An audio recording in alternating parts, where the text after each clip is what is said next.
नमस्कार, मी अमित कोळेकर. तरुण भारत न्यूज बुलेटिनमध्ये आपल्या सर्वांचं स्वागत. आता पाहूयात दिवसभरातील महत्त्वाच्या घडामोडी.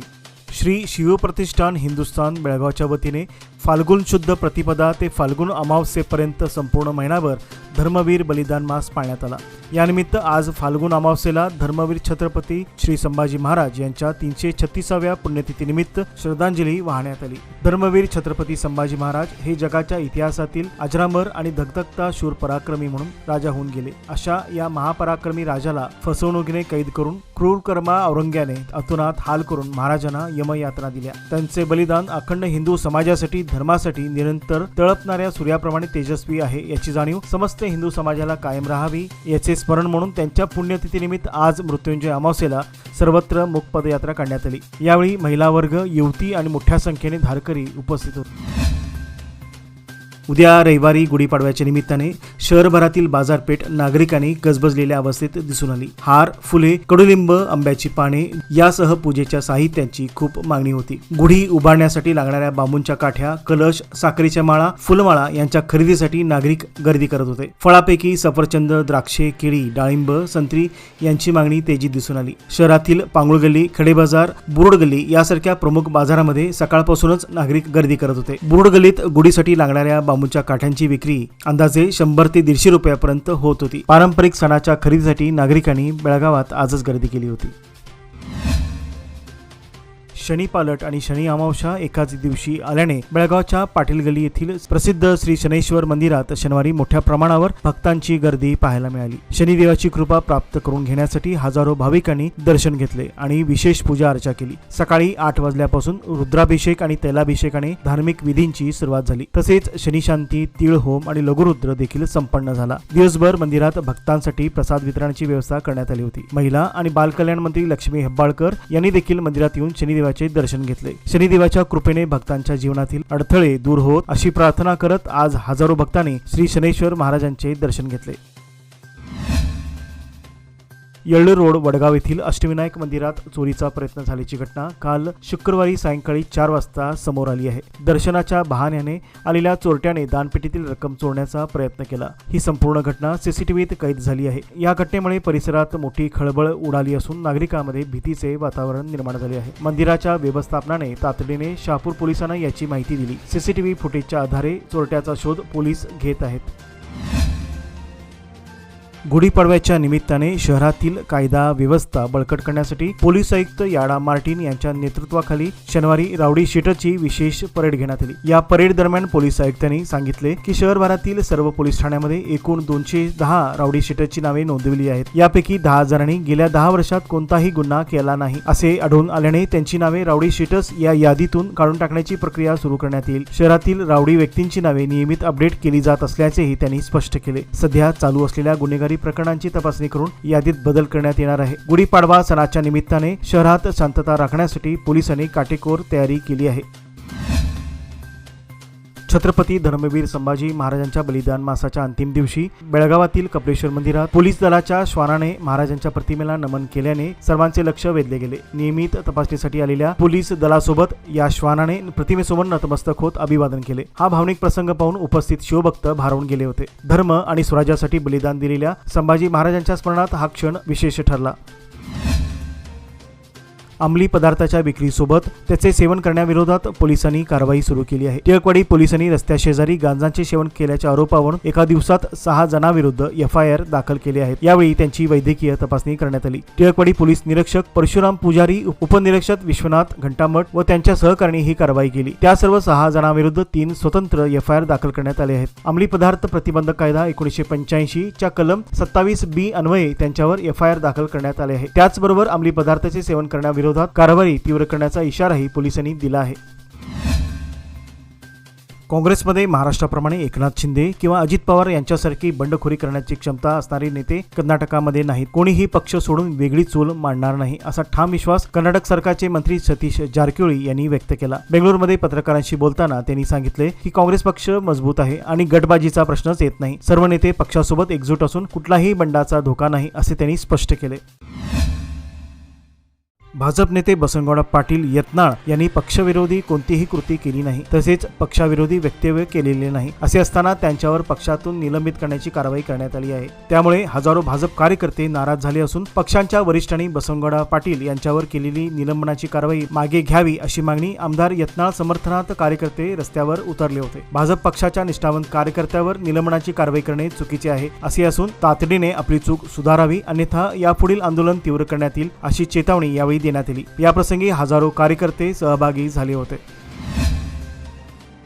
भाजप हायकमांडने बसनगौडा यत्नाळ यांच्या हकालपट्टीचा निर्णय घेतल्यानंतर राजकीय वर्तुळात वेगवेगळ्या चर्चांना उधाण आले आहे। यावेळी प्रतिक्रिया देताना माजी मुख्यमंत्री आणि खासदार जगदीश शेट्टर यांनी वरिष्ठ नेत्यांचा निर्णय अंतिम असेल असे स्पष्ट केले। आज हुबळी येथे पत्रकारांशी बोलताना ते म्हणाले, आम्ही आज राजकीय पक्षात आहोत, वरिष्ठ नेत्यांच्या सूचनेनुसारच आपण वागले पाहिजे। जर त्यांनी यत्नाळ यांना पुन्हा पक्षात घेण्याचा निर्णय घेतला तर तो त्यांचा विचार असेल, यावर मी अधिक बोलणार नाही। शेट्टर पुढे म्हणाले, पक्ष मोठा करण्यासाठी सर्वांनी एकत्र राहिले पाहिजे, संधी मिळाल्यानंतरही असे झाले आहे, याबाबत वरिष्ठ नेते लक्ष ठेवून आहेत असे सांगत त्यांनी पक्षाच्या भूमिकेवर भर दिला।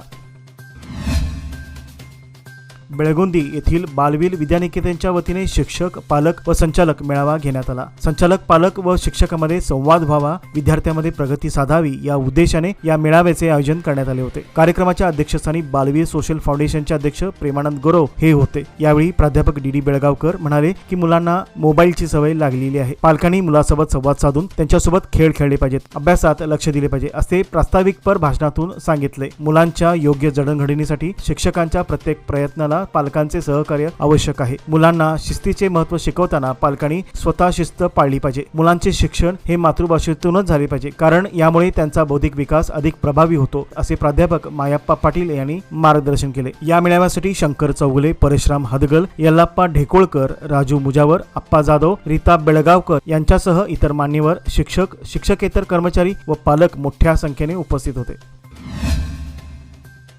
राज्यातील शेतकऱ्यांसाठी एक आनंदाची बातमी आहे। राज्य सरकारने नमो शेतकरी सन्मान योजनेचा 6वा हप्ता मंजूर केला आहे। लवकरच हा निधी थेट शेतकऱ्यांच्या खात्यात जमा केला जाणार आहे। तसेच मागील काही हप्त्यांचे प्रलंबित थकबाजी भागविण्यासाठी सरकारने मोठा निर्णय घेतला आहे। त्यामुळे प्रत्येक लाभार्थी शेतकऱ्यांना मोठा दिलासा मिळणार आहे। केंद्र सरकारच्या पीएम किसान सन्मान निधी योजनेसारखीच राज्य सरकारची नमो शेतकरी सन्मान योजना शेतकऱ्यांसाठी मोठा आधार ठरत आहे। मात्र मागील काही कालावधीत या योजनेच्या निधीचे वितरण लांबले होते। आता सरकारने यावर निर्णय घेत 6व्या हप्त्यासह थकीत हप्त्यांचेही वाटप करण्याची घोषणा केली आहे। बेळगाव जिल्ह्यातील बैलहोंगल येथील वीर राणी कित्तूर चेन्नम्मांच्या समाधीला राष्ट्रीय स्मारक घोषित करावे अशी मागणी करत कर्नाटक मुख्यमंत्री सिद्धरामय्या यांनी पंतप्रधान नरेंद्र मोदीकडे केली आहे। 1924 मध्ये ब्रिटिशांविरुद्ध झुंज देणाऱ्या चेन्नम्मा या पहिल्या महिला स्वातंत्र्य सैनिकाच्या स्मारकाला राष्ट्रीय महत्त्व देण्याची मागणी करण्यात आली आहे। मराठी साहित्याच्या समृद्ध परंपरेला उजाळा देणाऱ्या 6व्या अखिल भारतीय मराठी साहित्य संमेलनाची तयारी बेळगावात जोरात सुरू झाली आहे। या संमेलनाच्या निमंत्रण पत्रिकेचे अनावरण आज मराठा मंदिर बेळगाव येथे उत्साहात पार पडले। साहित्य प्रेमीसाठी पर्वणी असलेल्या या संमेलनाच्या निमंत्रण पत्रिकेचे अनावरण गोपाळराव बिरजे आणि ईश्वर लगाडे यांच्या हस्ते करण्यात आले। आप्पासाहेब गुरव, विश्वासराव घोरपडे, अखिल भारतीय मराठी साहित्य परिषदेचे राज्याध्यक्ष रवींद्र पाटील, जिल्हाध्यक्ष ॲडव्होकेट सुधीर चव्हाण आणि महादेव चौगुले यांच्या विशेष उपस्थितीत हा सोहळा पार पडला। कर्नाटकच्या समुद्रात येणाऱ्या चक्रीवादळामुळे कोकण किनारपट्टीवर पुढील 2-4 दिवसात विजांच्या कडकडासह पाऊस कोसळण्याची शक्यता वर्तवण्यात आली आहे। हवामान खात्याच्या इशाऱ्यामुळे आंबा बागायतदार धास्तावले असून मच्छीमारांनी आपल्या नौका किनाऱ्यावर नांगरून ठेवल्या आहेत। त्याचबरोबर वादळी वाऱ्यामुळे समुद्र खळबळलेला असल्याने मासेमारी नौका किनारपट्टीवर उभा करण्यात आल्या आहेत। तसेच काही नौका समुद्रातून माघारी परतल्या आहेत। छत्तीसगडमधील सुकमा जिल्ह्यातील केरलापालच्या जंगल परिसरात सुरू असलेल्या चकमकीत 16 नक्षलवाद्यांना ठार करण्यात सुरक्षा दलाला यश आले आहे। आज सकाळी 8 वाजल्यापासून ही चकमक सुरू असून मृत नक्षलवाद्यांची संख्या वाढू शकते अशी शक्यता छत्तीसगड पोलिसांनी वर्तवली आहे। सुकमा पोलिसांनी दिलेल्या माहितीनुसार जिल्ह्याच्या केरलापाल जंगल परिसरात मोठ्या संख्येने नक्षलवादी एकत्र आल्याची गोपनीय माहिती सुरक्षा दलाला मिळाली होती। यावरून सुकमा पोलीस दलाचे डीआरजी पथक आणि बिजापूर जवानांनी 28 मार्च रोजी रात्रीच्या सुमारास संयुक्तपणे नक्षलवाद विरोधी अभियान अभियान राबविले होते। दरम्यान 29 मार्चला सकाळी 8 वाजण्याच्या सुमारास पोलीस आणि नक्षलवाद्यांमध्ये चकमक उडाली। यावेळी दोन्ही बाजूने मोठ्या प्रमाणात गोळीबार करण्यात आला। यात 16 नक्षलवादी ठार झाले असून तर 2 DRG जवान जखमी झाले आहेत। अजूनही चकमक सुरू असल्याने मृत नक्षलवाद्यांची संख्या वाढण्याची शक्यता वर्तवण्यात येत आहे। आतापर्यंत घटनास्थळावरून 16 नक्षलवाद्यांचे मृतदेह आणि मोठ्या प्रमाणात शस्त्र व दारुगोळा ताब्यात घेण्यात आला आहे। शिरगाव तालुका चिखोडी येथे पाण्याची समस्या भेडसावीत असून उन्हाळ्यामध्ये ही समस्या अधिकच गंभीर बनत आहे। ग्रामपंचायत व अधिकाऱ्याकडून पाणी समस्या निवारण्यासाठी प्रयत्न होत नसल्याबद्दल संताप व्यक्त करत ग्रामपंचायतीसमोर महिलांनी व कर्वे कार्यकर्त्यांनी रिकाम्या घागरीसह जाऊन आंदोलन छेडले। यावेळी शिरगाव गावातील नागरिकांना पाण्याची अधिक कमतरता भासत असून अधिकाऱ्यांनी तातडीने ही समस्या सोडवावी अशी मागणी करण्यात आली। या दरम्यान शिरगाव ग्रामपंचायत अध्यक्षा जैबून हसीलदार यांनी आंदोलनस्थळी भेट देऊन 2 दिवसांमध्ये पाणी समस्या सोडविण्यात येईल अशी ग्वाही दिली।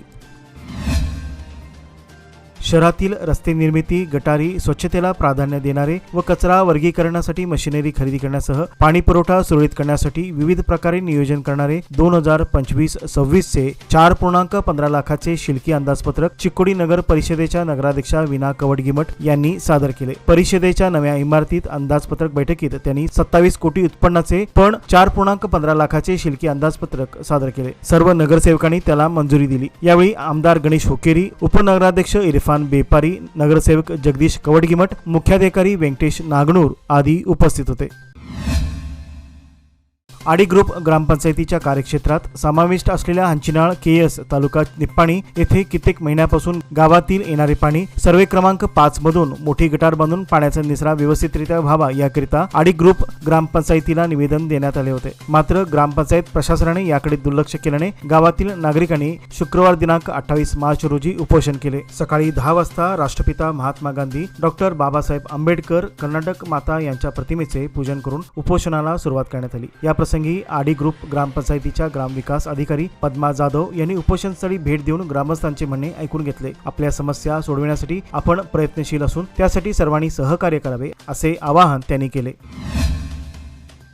वाढत्या महागाईच्या काळात राज्य सरकारने जनतेला दिलेल्या 5 गॅरंटी योजना मोठा आधार ठरल्या आहेत। त्यामुळे याचा सर्वत्र पात्र कुटुंबांना लाभ मिळणे आवश्यक आहे। निप्पाणी तालुक्यात 5ही योजनांचा सरासरी 96% पात्र महिला नागरिकांना लाभ मिळाला आहे। 100% पात्र कुटुंबांना लाभ मिळवून देण्यासाठी अधिकारी वर्गाने प्रयत्न करावेत अशी सूचना तालुका अनुष्ठान कमिटी अध्यक्ष रमेश जाधव यांनी केल्या आहेत। उद्या रविवार दिनांक 30 मार्च 2025 रोजी शहरातील तरुण भारत बेळगाव कार्यालयाला सुट्टी असल्याकारणाने बेळगाव न्यूज बुलेटिन प्रसारित केली जाणार नाही। याची तरुण भारत न्यूज या यूट्यूब चॅनल दर्शकांनी नोंद घ्यावी ही विनंती। तरुण भारत परिवारतर्फे सर्वांना गुढीपाडव्याच्या हार्दिक शुभेच्छा। याचबरोबर आजचे बातमीपत्र येथेच संपले। अधिक माहिती आणि ताज्या घडामोडीकरता पाहत रहा तरुण भारत न्यूज चॅनल। तसेच आमच्या चॅनलला लाईक, शेअर आणि सबस्क्राईब करायला विसरू नका। विश्वासार्ह बातम्यांसाठी दररोज वाचा दैनिक तरुण भारत। धन्यवाद।